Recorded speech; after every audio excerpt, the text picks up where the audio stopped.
The Cari Porter series, books 4 through 6. Written by Mike Ryan. Narrated by Vanessa Johansson. The Porter Dilemma. Cari Porter series, book 4. Written by Mike Ryan. Narrated by Vanessa Johansson. Chapter 1. Porter stared at the hotel for a while. This was the place. She'd been in the UK for over a week and immediately went to the Anslaw Hotel, where Evan told her she stayed with Chesney. She found a computer expert who was able to hack into the hotel records until they found the room that Porter and Chesney had stayed in. Part of her still wasn't sure it was all true, but once the hacker confirmed it, she knew she had to go there. Room 644. That was the unit that they stayed at the last 3 times Porter and Chesney had been there.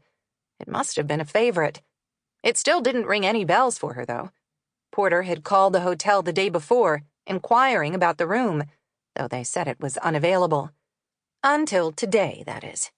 Someone was checking out. That meant she could get into the room for a day or two. Porter's main hope was that by being there, something would trigger a memory. Something had to. How could she have been there several times with someone that she apparently cared for and still not remember anything? Something had to jog it. If this didn't work, she didn't know what would. Maybe it was a fool's errand. Maybe it wouldn't do any good at all. But she had to try. She was also cognizant of the fact that she may not be alone there. If she knew of the hotel that she and Chesney stayed at, she had to assume that the people chasing after her knew about it too.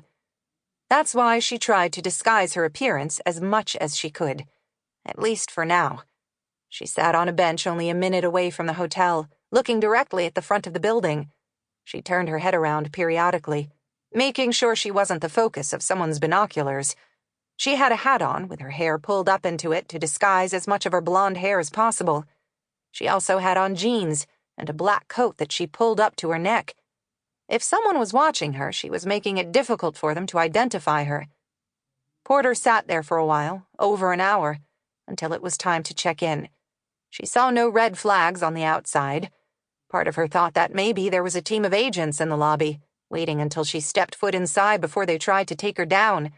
She could have just walked away and forgotten about it all, but decided it was worth the risk. What else was she living for right now anyway? All that mattered was finding out who she was and about her past. Even escaping took a backseat to that right now. She got up, slung her backpack over her shoulder, and walked toward the hotel, still keeping her eyes peeled for signs of trouble. Once she got inside, she stopped. Sample complete. Ready to continue?